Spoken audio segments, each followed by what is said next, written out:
देखिए दोस्तों, कितने सुंदर सुंदर पक्षी है। ये है वाइट कलर का पैरेट।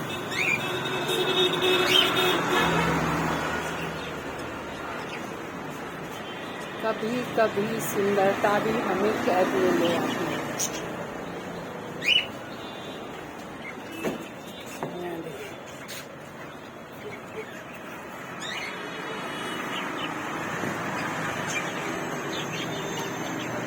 नीचे कबूतर है डिफरेंट कलर के।